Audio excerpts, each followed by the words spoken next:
Bonjour. Dans la vidéo d'aujourd'hui, on va parler de formation et sensibilisation des employés.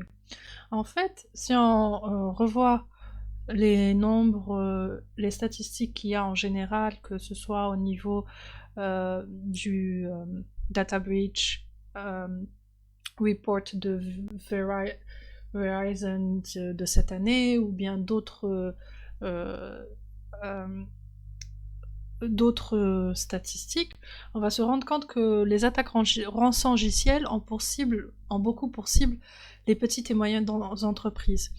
Et l'une des attaques les plus communes et les plus faciles, c'est de cibler les employés en utilisant des attaques de phishing et différentes techniques d'ingénierie sociale. Donc, au vu de cela, en fait, on a besoin de développer un programme de formation et de sensibilisation des employés qui va permettre d'éduquer les employés aux risques de sécurité communs, de promouvoir un comportement responsable en ligne et de décrire les étapes à prendre lorsqu'ils pensent être l'objet d'une attaque. Donc tout ça, ça va permettre de limiter les risques relatifs à tout ce qui est différentes attaques de phishing et attaques de social engineering, entre autres. Donc, avant de pouvoir faire la formation, on va d'abord devoir la préparer. Donc, avant de développer le programme de formation, l'organisation doit savoir ou avoir une idée claire sur sa stratégie en cybersécurité, ainsi que les personnes, processus et technologies qui vont exécuter le programme de sécurité. Donc, est-ce qu'on utilise une plateforme de cybersécurité? Il y a un ensemble de solutions de sécurité et de services qui existent sur le marché de la cybersécurité actuellement, et on peut avoir dans ce cas-là un ensemble d'outils qui vont permettre de répondre à des besoins, aux besoins de l'entreprise ou de l'organisation, et chaque plateforme doit avoir en départ un baseline, par exemple avec ce qu'on appelle une protection antivirus, par exemple. Et par rapport à cela, donc on doit savoir si on utilise une plateforme de cybersécurité, et si on en utilise, laquelle on utilise, quels sont les outils qu'on utilise. Ensuite, il faut avoir développé un plan de réponse aux incidents et documenter les procédures de cybersécurité. Ça va nous permettre quand un employé ou quand l'équipe de sécurité va se rendre compte qu'il y a une attaque, là on parle de phishing par exemple, si un employé se rend compte qu'il a reçu un email de phishing, la question qui se pose, c'est en tant que simple employé, qui ne fait pas partie de l'équipe IT ou de l'équipe de cybersécurité, qu'est-ce qu'il doit faire? Quelles sont les procédures qu'il doit appliquer? Par exemple. Et une fois que ça a été fait au niveau de l'équipe de sécurité, qu'est-ce qui doit être fait? Donc, avoir un plan de réponse aux incidents et des procédures documentées va permettre de savoir, de mettre en place dans le programme de formation, de dire, voilà, si vous vous rendez compte qu'il y a ça, voilà ce que vous devez faire, par exemple. Et documenter les logiciels, programmes, sources internet dans une liste d'autorisation. Ça va nous permettre de savoir ce que les employés ont le droit d'utiliser sur leurs propres machines, sur leurs machines d'entreprise, et ce qu'ils n'ont pas le droit. Et donc n'autoriser que ce dont il est besoin pour qu'ils puissent faire leur travail, et éviter le reste.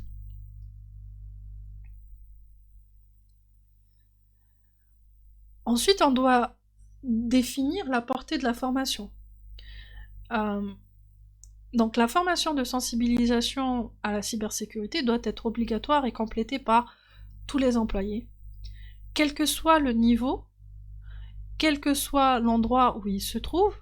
Par exemple, s'ils travaillent sur site ou bien s'il travaille à distance, et quel que soit le type de job. À partir du moment où son travail va utiliser l'outil informatique ou bien va faire en sorte qu'il a accès à des informations,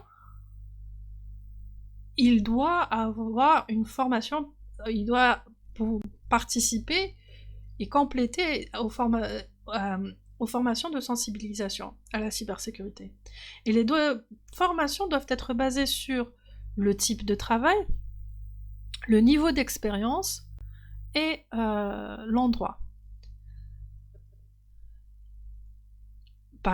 Alors, ce qu'on veut dire par là, un programme de formation, finalement, peut être adapté aux différentes audiences qu'il y a, basique pour tous les employés ayant un accès à un dispositif connecté à Internet ou un réseau d'entreprise, managérial pour, là on va parler des employés qui va être conçu spécifiquement pour les gestionnaires et les managers et les superviseurs à répondre aux questions venant des équipes qu'ils gèrent. Et aussi à s'assurer que les politiques de sécurité sont bien mises en place et que les employés appliquent ces politiques de sécurité. Aussi à identifier et mitiger les comportements à haut risque et par la suite coordonner avec l'équipe de sécurité. Le staff IT, alors même si le staff IT en fait, c'est des personnes qui sont très compétentes dans dans le technique, beaucoup d'entre eux n'ont pas d'expertise en cybersécurité. Et donc, une formation ici va être en réalité quelque chose qui va permettre à ces professionnels d'avoir une vue d'ensemble de haut niveau sur les meilleures pratiques et une formation sur comment utiliser l'ensemble des outils de cybersécurité existants dans l'entreprise.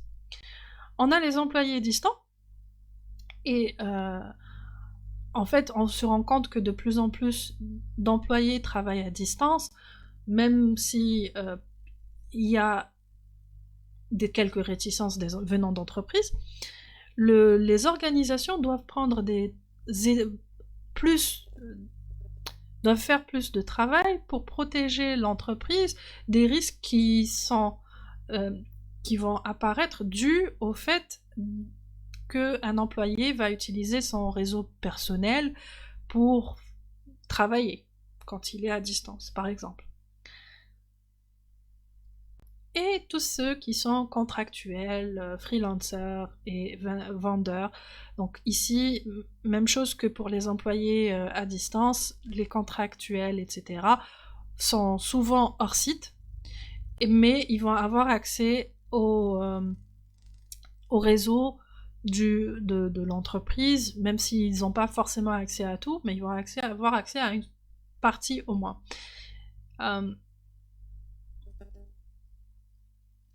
Donc, qu'est-ce qu'on doit y mettre?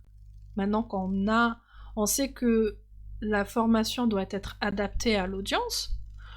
Par rapport à l'audience, qu'est-ce qu'on va inclure? Donc, on va pouvoir inclure les types de phishing et autres attaques d'ingénierie sociale, les attaques de mots de passe et vols d'identifiants, les menaces internes, les protections des dispositifs mobiles, les réseaux sociaux, et les principales responsabilités des employés. Donc, par exemple, si je prends l'attaque sur les mots de passe et vols d'identifiants, le fait d'avoir un mot de passe fort, complexe, va permettre de diminuer la possibilité d'un attaquant de pouvoir retrouver ce mot de passe, d'une manière ou d'une autre. Et le fait, autre exemple qu'on peut rajouter, si on parle aussi de l'authentification à 2 facteurs, le fait d'avoir un deuxième facteur pour l'authentification va aussi, même si le mot de passe a été volé, diminuer la probabilité que l'attaquant arrive à voler tous les identifiants et les mots de passe et accéder ou s'authentifier au système. Ensuite, donc une fois qu'on a déterminé ce qu'on va mettre dans le programme de formation, eh ben, on va devoir déployer, évaluer et avoir un feedback et puis faire des mises à jour. Donc avant de faire un déploiement sur toute l'entreprise ou sur tous les employés, la première chose qu'on doit faire, c'est conduire un programme pilote avec un sous-ensemble des employés. Ce qui va nous permettre d'évaluer leur feedback sur le contenu et l'expérience utilisateur. Et donc, par rapport à ce feedback, on va pouvoir apporter quelques modifications au programme de formation avant de le déployer complètement sur le reste des employés concernés. Donc après déploiement, on va devoir suivre le taux d'achèvement et tester les connaissances à travers des quiz et des tests réguliers. L'une des choses que la plupart des entreprises adorent faire, c'est la simulation d'email de phishing, parce que c'est quelque chose qui est relativement facile à faire. Et ensuite, tout programme de formation basique doit être effectué annuellement afin de rafraîchir les connaissances des employés et pour que ces employés aient les meilleures pratiques en tête. Donc, grosso modo, un programme de formation va beaucoup dépendre de ce que les employés, qui sont les employés, exactement, c'est quoi leur travail, où est-ce qu'ils se trouvent, puis qu'est-ce qu'on veut leur inculquer, qu'est-ce qu'on veut leur faire connaître, et ensuite, une fois qu'on a créé le programme, on le déploie, on va finalement avoir une évaluation et faire des mises à jour à ce programme de formation, puisque d'une année à l'autre, il peut y avoir des changements. Donc voilà un peu ce qu'on retrouve dans ce genre dans cette partie formation et